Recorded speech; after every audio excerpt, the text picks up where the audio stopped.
শোন, আজকে তোদেরকে মজার একটা ক্লাস নেব।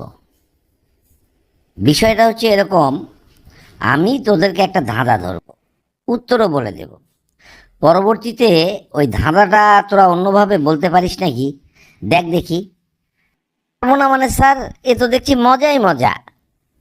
আচ্ছা, তাহলে প্রথম ধাঁধাটা বলছি, মনোযোগ দিয়ে শোন।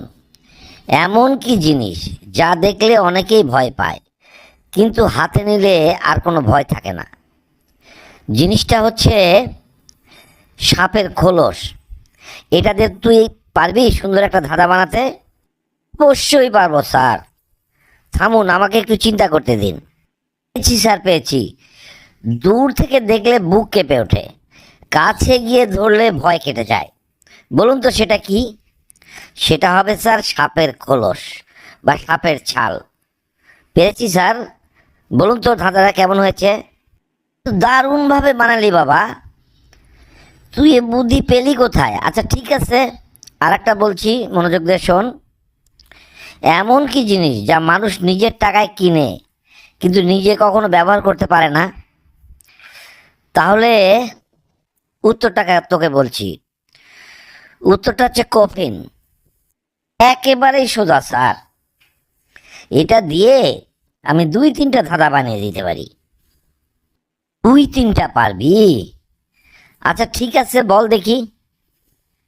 শুনুন স্যার, এমন কি জিনিস যা কেনার পর অন্যরা ব্যবহার করে কিন্তু ক্রেতা নিজে ব্যবহার করতে পারে না? এইটা হচ্ছে প্রথম ধাঁধা স্যার, এটার উত্তর হবে কফিন। এবার দ্বিতীয়টা বলছি। জীবনে একবারই কেনা হয়, কিন্তু যার জন্য কেনা হয় সে নিজে তা ব্যবহার করতে পারে না। কি হবে সেটা? সেটাও হবে কফিন স্যার। তোর তো উপস্থিত জ্ঞান খুব দারুণ দেখছি রে। ঠিক আছে, এবার শেষ একটা ধাঁধা, দেখি তুই পারিস নাকি বানাতে। আচ্ছা বল দেখি, এমন কি জিনিস যা যত বেশি গ্রহণ করবেন তত বেশি ত্যাগ করবেন? এর উত্তরটা হবে শ্বাস, অর্থাৎ নিঃশ্বাস। এটাতে দুটো ধাঁধা বানায় বল দেখি। এটা তো আরও সোজা স্যার।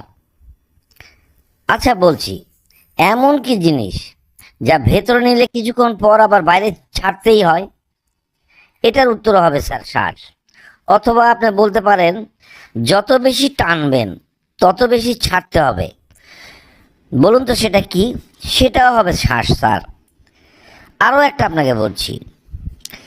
নেওয়া হয় আর ছাড়ার খেলায় সারা জীবন ব্যস্ত থাকে মানুষ। সেটা কি? সেটাও হবে শ্বাস স্যার। আপনি দুটো বলেছিলেন, আমি 3টা আপনাকে বললাম স্যার।